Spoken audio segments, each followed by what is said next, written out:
The moment Kayleigh McEnany walked into that congressional hearing room, she thought she was about to deliver another routine media victory.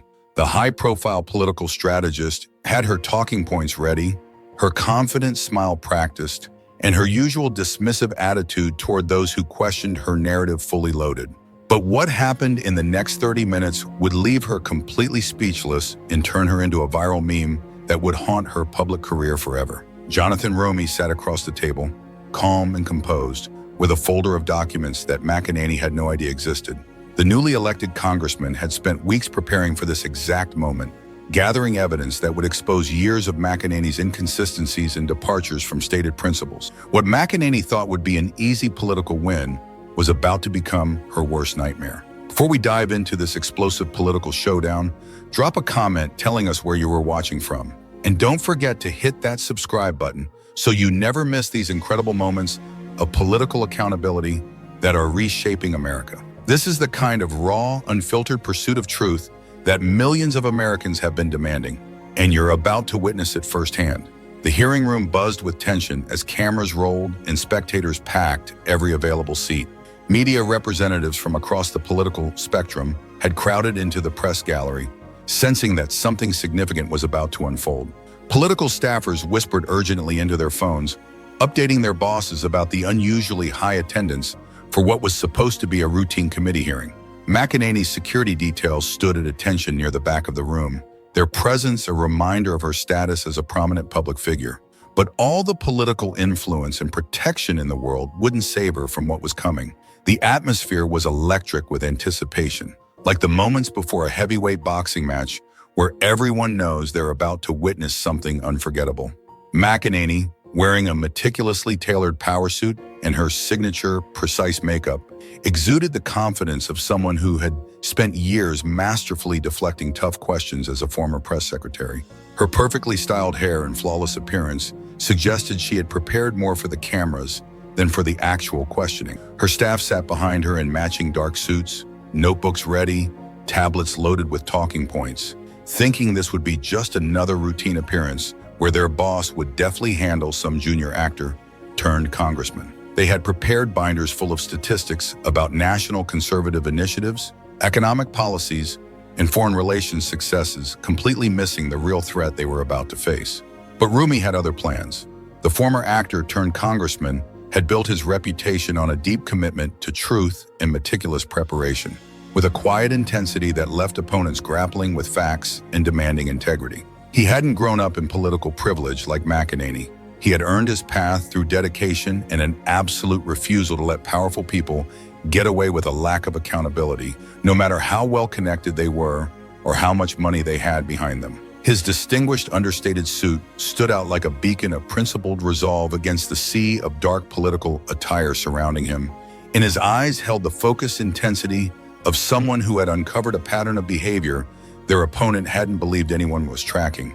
The leather briefcase beside his chair was filled not with talking points and political spin, but with hard evidence, documented inconsistencies, and a battle plan that had been months in the making. The committee chair called the hearing to order, and McEnany leaned back in her chair with that familiar, unyielding composure she'd perfected during her time handling the hostile press corps.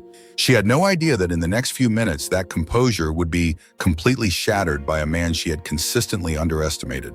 McEnany's communications director sat in the front row of the audience, already drafting social media posts about how their boss would easily dispel another attack from the left, completely oblivious to the political reckoning they were about to witness. The atmosphere in the room was thick with anticipation. Veteran political reporters who had covered hundreds of these hearings sensed something different about this one. The way Roumie had methodically arranged his materials, the unusual number of documents spread across his table, and the calm confidence radiating from the new congressman all suggested that this wouldn't be another routine political theater performance where both sides exchanged predictable talking points. To understand why this confrontation was so explosive, you need to know exactly who these two individuals are and why this moment mattered so much to American politics. Kayleigh McEnany had built her entire career on being the ultimate political communicator. The Harvard-educated pundit grew up in the world of conservative media and knew how to articulate the party's message better than almost anyone.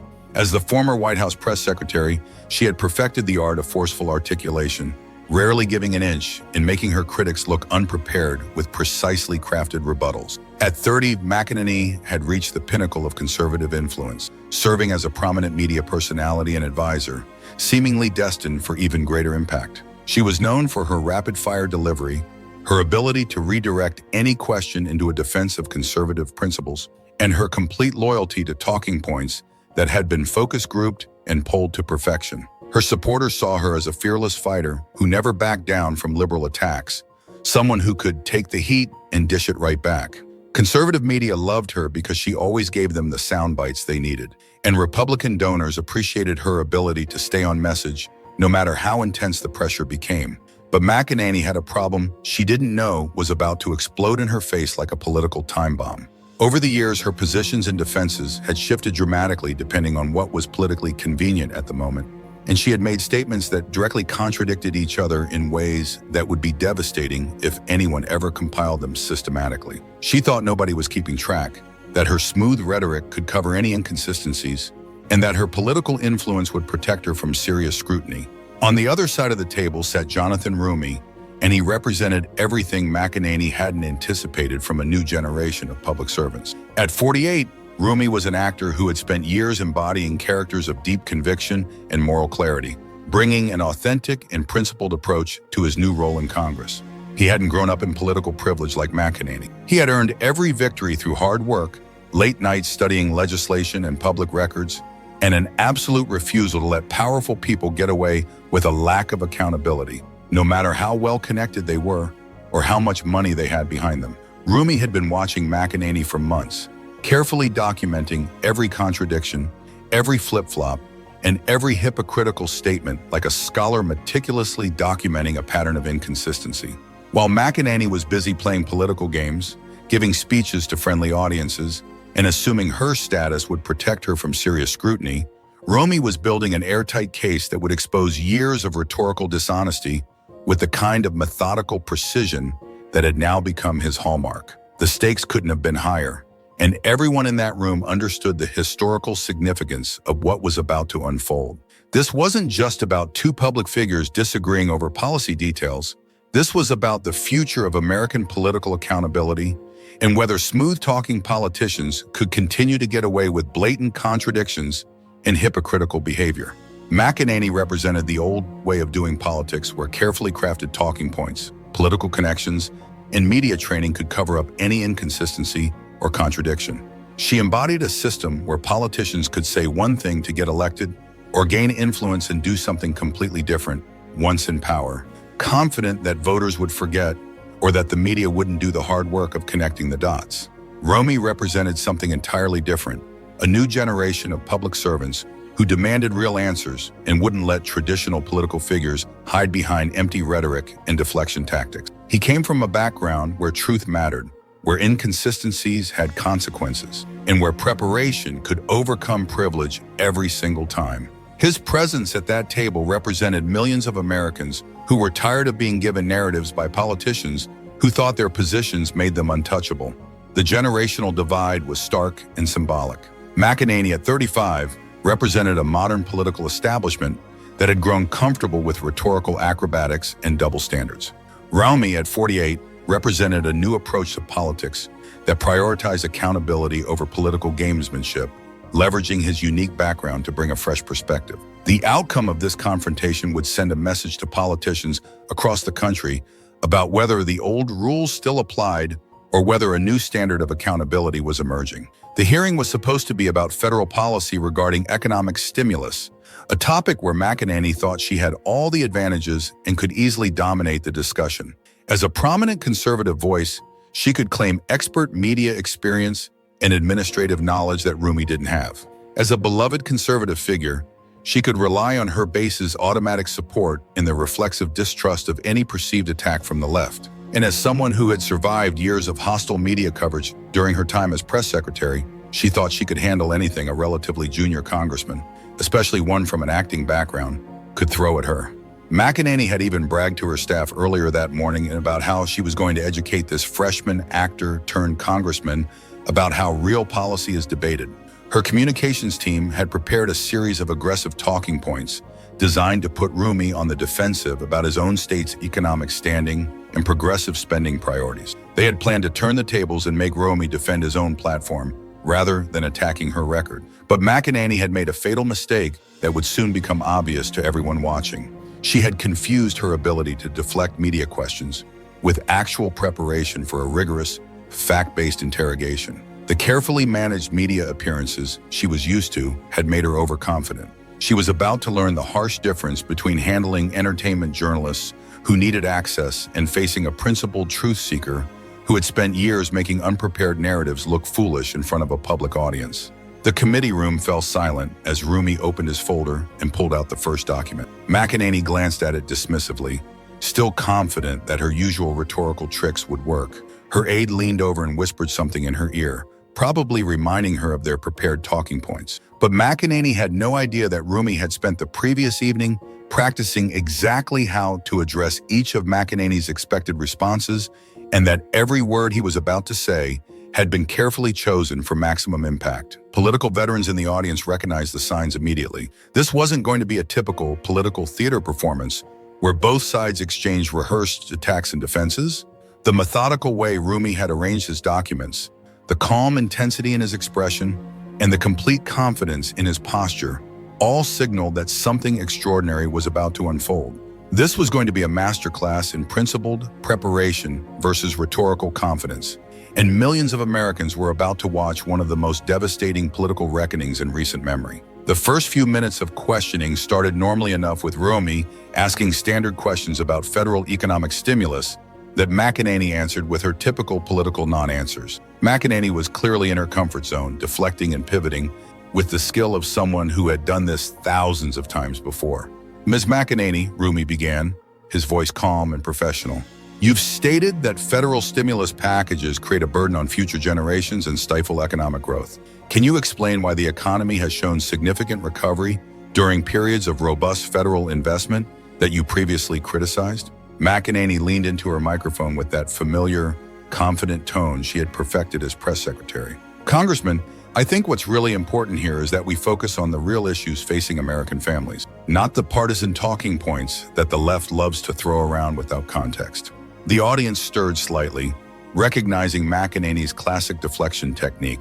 Her supporters in the room nodded approvingly, thinking their advocate was handling this inexperienced congressman exactly as expected. McEnany's staff exchanged confident glances, relieved that their boss was back in familiar territory. But Roumie wasn't finished. He had been watching McEnany's response carefully, and he could see she was falling into exactly the pattern he had anticipated.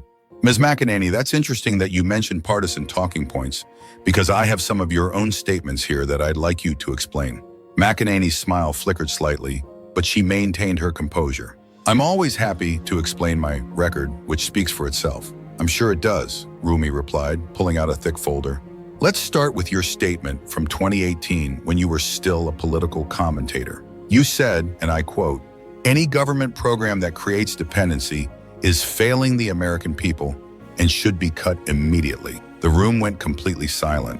McEnany's confident expression froze as she realized where this was heading, but she still thought she could talk her way out of it. "Congressman, I think you're taking that statement out of context." "Oh, I have the full context right here," Roumie interrupted smoothly, holding up a video transcript. "Would you like me to play the full clip where you specifically criticize federal aid programs as socialist handouts?" McEnany's face began to flush slightly, but she tried to maintain her political composure. "Look, leading requires making tough decisions that people who have never held executive responsibility might not understand. You're absolutely right about tough decisions." Roumie cut her off again, this time pulling out a second document. "Which brings me to your public defense of the America First Economic Recovery Plan last year, which included over $300 billion in direct federal subsidies to industries that were struggling. How do you reconcile that with your 2018 statement?" The audience began to murmur as they realized what was happening. McEnany wasn't just being questioned. She was being systematically challenged by someone who had clearly done his homework. McEnany's staff started looking worried, frantically shuffling through their notes to find talking points that might help their boss. McEnany tried to regain control with her usual aggressive tactics. "Congressman, I find it interesting that instead of focusing on solutions for American families, You want to play gotcha games with statements from years ago. Ms. McEnany, Roumie's voice remained perfectly calm, but there was unwavering resolve underneath it now. These aren't games, these are your own words, your own public defenses, and your own inconsistencies, and we're just getting started. The tension in the room was becoming palpable. McEnany was clearly rattled now, her usual smooth deflections starting to sound desperate. She kept looking to the committee chair, hoping for some kind of intervention. But the hearing was being conducted perfectly within the rules. Roumie continued his challenge with methodical precision. Let's talk about your statements on financial transparency. Ms. McEnany, in 2019, you said that anyone who supports obscuring financial dealings in public office is betraying the public trust. But just 6 months ago, you publicly defended a decision by a prominent conservative organization. You advised to withhold financial donor information, citing privacy concerns for wealthy donors. How do you explain that? McEnany was visibly struggling now, her face getting redder by the minute, beads of sweat forming at her hairline despite the air conditioning. Her usual smooth political composure was cracking like ice under pressure. That's a completely different situation. And if you understood the complexities of nonprofit fundraising instead of grandstanding for the cameras, I understand perfectly, Roumie replied, his voice getting stronger and more commanding with each exchange, feeding off McEnany's obvious discomfort. I understand that you say one thing when it's politically convenient and do the opposite when it serves your agenda. I understand that you think your position gives you the right to deflect from accountability without consequences. And I have documentation of this pattern going back 5 years, Ms. McEnany. 5 years of contradictions, flip-flops, and outright hypocrisy. The folder in front of Roumie seemed to contain endless ammunition, and McEnany was beginning to realize she had walked into a carefully planned ambush that had been months in the making. Her supporters in the audience were getting restless, no longer nodding approvingly at her responses, some actually looking embarrassed by their advocates' obvious struggles. Ms. McEnany, let's talk about the integrity of public service, Roumie continued, now clearly in control. You've repeatedly said that public officials should be honest with voters and that hiding information is a betrayal of public trust. Yet, public records show that a political action committee you founded has faced multiple ethics complaints for lack of transparency regarding its funding sources. Multiple times, Ms. McEnany, how is that transparent? McEnany tried one more desperate deflection, her political instinct screaming at her to change the subject. Congressman, I think the real question here is why you're more interested in attacking a successful conservative voice than actually helping the people who sent you to Congress. Instead of playing these political games, maybe we should focus on real solutions for American families. The people who sent me to Congress, Roumie's voice rose for the first time, cutting through McEnany's rambling deflection with the calm precision of truth, expect me to hold politicians accountable when they are inconsistent with voters. They expect me to do my homework, bring receipts, and not let smooth-talking politicians hide behind empty rhetoric. And Ms. McEnany, that's exactly what I'm doing today. The room erupted in surprised gasps and scattered applause. McEnany looked stunned, clearly not expecting this level of directness from someone she had dismissed as a junior member.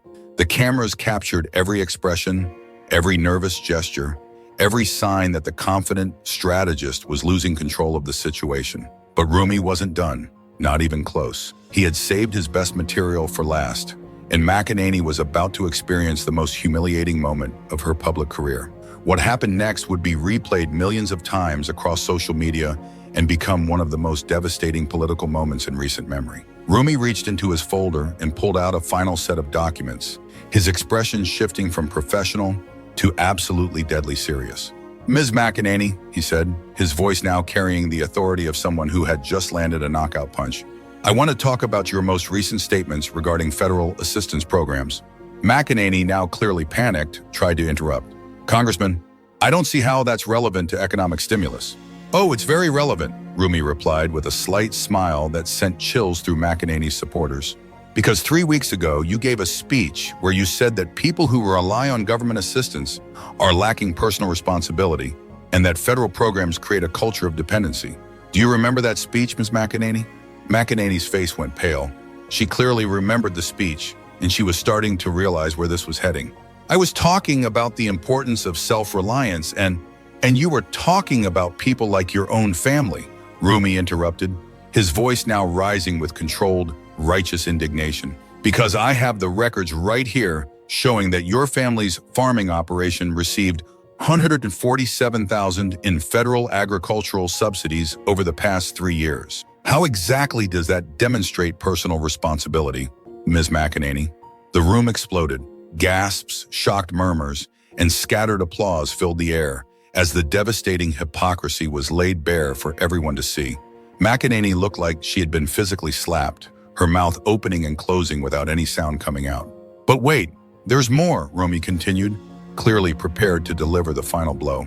Your husband's consulting firm received a $75,000 COVID relief loan that was completely forgiven, and your brother's business got $23,000 pandemic assistance. So let me get this straight, Ms. McEnany. When your family takes government money, it's good business. But when poor families need food assistance, they lack personal responsibility. McEnany tried desperately to respond, her voice shaking with rage and humiliation, her carefully constructed political persona completely shattered. That is completely different, and you know it. Those are legitimate business programs that support American agriculture and economic development, programs that have been in place for decades to help family farms and small businesses survive. Oh, so now you're defending government programs? Roumie interrupted with surgical precision, not allowing McEnany even a moment to regain her composure. Because just last month you called federal assistance programs socialist handouts that destroy the American work ethic. Your exact words, Ms. McEnany. I have the video right here if you'd like me to play it for everyone in this room and everyone watching at home. The room erupted in gasps and nervous laughter as the full scope of McEnany's hypocrisy became crystal clear.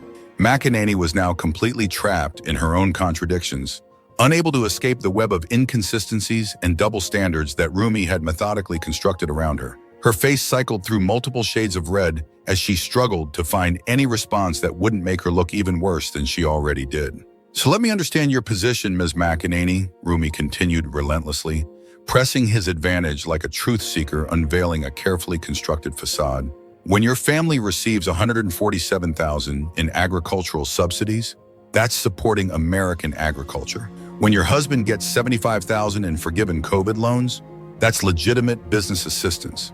But when a single mother gets $200 a month in food stamps to feed her children, that's destroying the work ethic. Oh, so there are good government programs and bad government programs? Roumie shot back, his principled stance evident in how he controlled the questioning, never letting McEnany regain her footing. The good ones are the ones that benefit prominent Republican families like yours, and the bad ones are the ones that help struggling working families put food on the table. Is that how this works, Ms. McEnany? The audience was now fully engaged, with some people standing to get a better view of the political carnage unfolding before them. McEnany's staff looked mortified, knowing that every word of this exchange was being broadcast live and would be replayed endlessly. McEnany made one final attempt to regain control, her voice now openly hostile and filled with the kind of condescension that had made her so many enemies over the years. Congressman Roumie, I don't have to sit here and be lectured by someone who has never run anything bigger than an acting career. Someone who has never had to make the tough decisions that come with real executive responsibility. You're absolutely right, Ms. McEnany, Roumie replied with devastating calm, his voice cutting through McEnany's bluster like a knife through butter. You don't have to sit there. You could get up and walk out right now. Prove to everyone watching that you can't handle being held accountable for your own words and actions. But you do have to answer to the voters who trusted you when you promised to be consistent with them, when you swore to uphold principles, when you claimed to represent their values. And right now, those voters are watching you get exposed as a complete hypocrite on live television. The word hypocrite hung in the air like a bomb exploding. McEnany's face turned bright red, and for a moment it looked like she might actually get up and storm out of the hearing. Her hands were visibly shaking as she gripped the table, and her carefully composed political image was completely shattered. But Roumie wasn't finished exposing McEnany's credibility. He pulled out one final document, holding it up for the cameras to see. Ms. McEnany, I have one more thing I'd like you to explain. This is a copy of your application for those federal agricultural subsidies I mentioned. Do you see the signature at the bottom? McEnany glanced at the document, and her face went from red to white in an instant. She clearly recognized what she was looking at, and she knew she was about to be humiliated even further. That's your signature, Ms. McEnany, on a document where you certified that your family depends on federal assistance to maintain financial stability. So when you say that government assistance creates dependency, are you talking about your own family's dependency on taxpayer money? The silence in the room was deafening. McEnany sat there completely speechless, staring at the document that contained her own words, contradicting everything she had said publicly. The cameras captured every moment of her complete political destruction. That's not the context is, McEnany stammered, unable to form a coherent response. The context, Ms. McEnany, is that you're a hypocrite, Roumie said with finality. You take government money when it benefits you, then attack other people for doing the exact same thing. You promise transparency, then publicly defend secrecy. You claim to support fiscal responsibility, then utilize programs you deem wasteful. And you think that your political position gives you the right to make inconsistent statements to voters without consequences. McEnany finally found her voice, but it was shaking with rage. How dare you? How dare I? What? Tell the truth, hold you accountable? Expect you to live up to your own standards? Roumie's voice was now commanding the entire room. Ms. McEnany, this is what accountability looks like. This is what happens when someone actually does their homework instead of just relying on political talking points. The hearing room erupted in applause, with even some Republicans looking stunned by the thoroughness of McEnany's exposure. McEnany sat there completely defeated, her political armor stripped away, and her hypocrisy exposed for the entire nation to see. The committee chair called for order, but the damage was done. In the span of 20 minutes, Jonathan Roumie had systematically exposed one of the Republican Party's rising stars, using nothing but McEnany's own words and actions against her. It was a masterclass in principled preparation, defeating rhetorical confidence, and everyone in that room knew they had just witnessed something extraordinary. McEnany never fully recovered her composure for the rest of the hearing. Every question she answered sounded defensive and weak, a stark contrast to the confident public figure who had walked into the room just an hour earlier. Her staff looked defeated, knowing that the video clips from this hearing would be played in attack ads for years to come. The moment the hearing ended, the political world exploded. Within minutes, video clips of Roumie systematically exposing McEnany were spreading across social media like wildfire, and the reactions were immediate and intense. The hashtag McEnany exposed began trending within 30 minutes of the hearing's conclusion, with thousands of people sharing clips of the most devastating moments. The moment where Roumie revealed McEnany's family's government subsidies was viewed over 2 million times in the first hour alone. Conservative supporters tried desperately to defend McEnany on social media, but they had no answer for the documented hypocrisy that Roumie had presented with such devastating effectiveness. One prominent Republican commentator tweeted, "This was a coordinated ambush using out-of-context quotes and misleading information." But the response was swift and brutal. Hundreds of replies pointed out that Roumie had provided full context for every single statement and document he presented, often offering to show additional evidence if anyone questioned his sources. Another conservative influencer attempted damage control by posting, "Kayleigh McEnany is still a strong conservative voice who fights for American families." But even this defensive tweet was overwhelmed by responses from her own former supporters expressing disappointment and betrayal. "I trusted her because she promised transparency and fiscal responsibility," wrote one viewer. "Finding out her family took $147,000 in government subsidies while attacking food stamps is exactly the kind of hypocrisy I hate about politicians." Liberal social media erupted in celebration, with many calling it the most effective political takedown they had ever witnessed. "This is how you hold Republican hypocrisy accountable," one viral tweet read. "Come prepared, bring receipts, and don't let them deflect with talking points." The mainstream media couldn't ignore such a dramatic political moment. News programs across the political spectrum played clips from the hearing, with many calling it a devastating exposure of political hypocrisy. Even conservative outlets were forced to acknowledge that McEnany had been caught in multiple contradictions. Political analysts immediately recognized the broader significance of what had happened. This wasn't just about Kayleigh McEnany. It was about a new generation of public servants who were changing the rules of political engagement. Roumie had shown that careful preparation and documented evidence could cut through years of political spin and force accountability. Within 24 hours, the story had grown beyond just the hearing itself. Investigative reporters began digging deeper into McEnany's record, finding additional examples of inconsistencies and hypocrisy that Roumie hadn't even mentioned. It became clear that the prominent conservatives' problems were just beginning. McEnany's own response made things worse for her. Instead of acknowledging any contradictions or attempting to explain her positions, she released a statement attacking Roumie as a partisan actor who ambushed me with gotcha questions. The response only reinforced the image of someone who couldn't handle being held accountable for her own words and actions. The political implications were enormous and far-reaching. McEnany had been considered a rising star in conservative media and a potential future political candidate. Conservative donors had invested heavily in her political brand, seeing her as someone who could appeal to both traditional Republicans and younger voters. But the hearing had exposed fundamental weaknesses in her political armor that would be extremely difficult to overcome in any future campaign. Republican strategists across the country were privately panicking, realizing that if McEnany could be so thoroughly challenged in a single hearing, what did that say about the vulnerability of other GOP leaders? The party's entire approach to political messaging was built on confident assertions and aggressive deflection. But Roumie had shown that this strategy collapsed completely when faced with methodical preparation and documented evidence. The financial implications were becoming increasingly clear as major donors and corporate sponsors began distancing themselves from McEnany's public brand. Within hours of the hearing, several major Republican donors quietly pulled their support from McEnany's Political Action Committee, unwilling to be associated with someone who had been so thoroughly exposed as a hypocrite.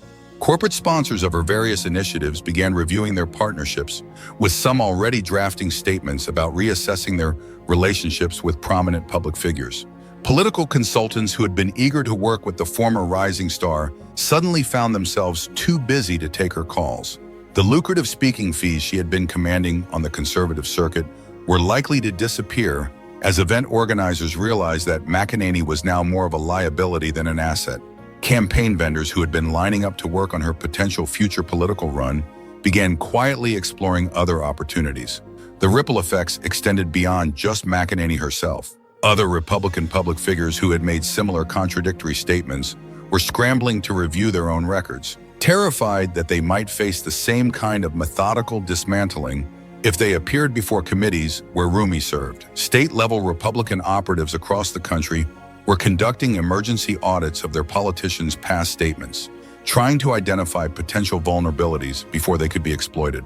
The contrast with Roumie's performance couldn't have been starker. The congressman had demonstrated the kind of preparation and accountability that many voters said they wanted from their politicians. His methodical presentation of evidence and refusal to accept political non-answers resonated with people across party lines. Democratic leaders across the country quickly recognized the broader implications of what they had witnessed and moved to capitalize on the moment. House Speaker Nancy Pelosi called Roumie's performance a masterclass in holding power accountable, while Senate Majority Leader Chuck Schumer said it showed what real oversight looks like when done by someone who actually cares about the truth rather than political gamesmanship. But the praise wasn't limited to Democratic leadership. Government accountability organizations that typically stayed out of partisan politics praised Roumie's use of public records and documented evidence to expose inconsistencies. "This is exactly how our democratic institutions are supposed to work," said the director of a prominent transparency watchdog group. "Politicians should be held accountable for their statements and actions regardless of party affiliation." Even some Republican voters expressed grudging respect for Roumie's thoroughness, with several commenting on social media that they wish their own representatives were as well prepared and knowledgeable about the issues. Educational policy experts and government watchdog organizations immediately recognized the broader significance of what had transpired. This wasn't just political theater or partisan point scoring. It was a demonstration of how real oversight should function in a democracy. The hearing had actually accomplished something rare in modern political discourse. It had forced a substantive discussion about economic stimulus and government assistance programs using actual facts and documented evidence rather than talking points and spin. "This is what accountability looks like," said the director of a prominent government transparency organization. "When politicians make contradictory statements, someone needs to call them out with evidence. When they take government money while attacking others for doing the same thing, that hypocrisy needs to be exposed." Representative Roumie didn't just embarrass Ms. McEnany, he demonstrated how our political system is supposed to work. The long-term consequences for McEnany remained to be seen. But political observers agreed that her reputation had been severely damaged. The image of her sitting speechless while being confronted with her own contradictory statements would be difficult to overcome in future public endeavors. For Roumie, the hearing established him as a force to be reckoned with in democratic politics. His combination of thoughtful analysis, meticulous preparation, and fearless confrontation of Republican talking points made him exactly the kind of public servant that many progressive voters had been waiting for. The hearing also highlighted a generational shift in political tactics.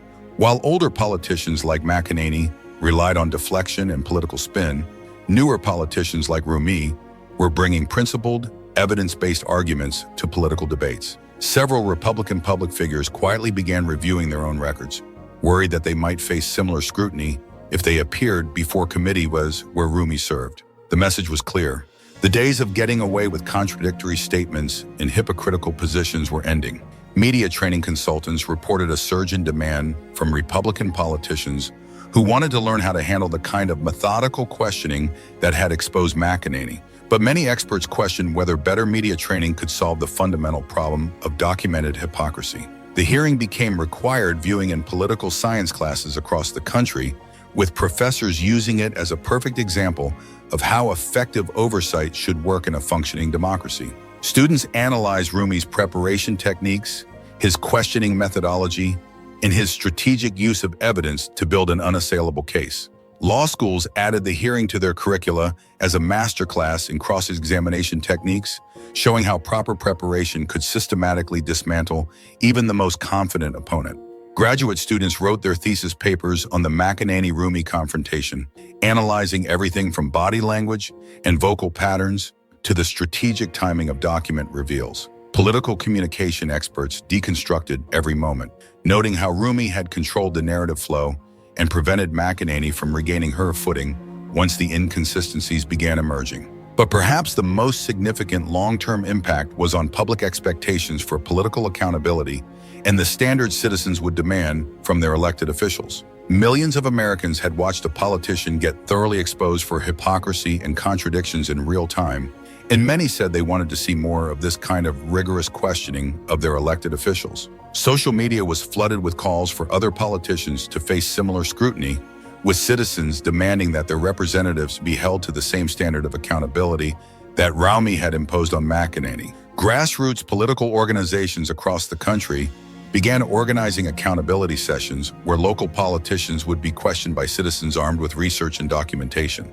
The Roumie model, methodical preparation, documented evidence, and refusal to accept political deflections, became a template for citizen engagement that spread rapidly through social media networks and community organizations. Political science professors noted that the hearing represented a fundamental shift in how political power dynamics could work in the digital age. What we saw wasn't just one politician embarrassing another, explained a prominent political analyst. We saw how thorough research and strategic presentation could level the playing field between establishment figures and newer public servants who are willing to do the work. It's a replicable model that could change how we hold politicians accountable. The hearing also sparked a broader conversation about the role of privilege in American politics and whether politicians from wealthy, connected families should be held to different standards than those who had earned their positions through merit and hard work. The McEnany-Roumie hearing became a watershed moment that changed how political confrontations were conducted. It showed that politicians who came unprepared to defend their records would face serious consequences. And it established a new standard for what real accountability looked like in American politics. As the dust settled, one thing was clear. Jonathan Roumie had not just defeated Kayleigh McEnany in a single hearing. He had demonstrated a new model for how politicians should be held accountable for their words and actions.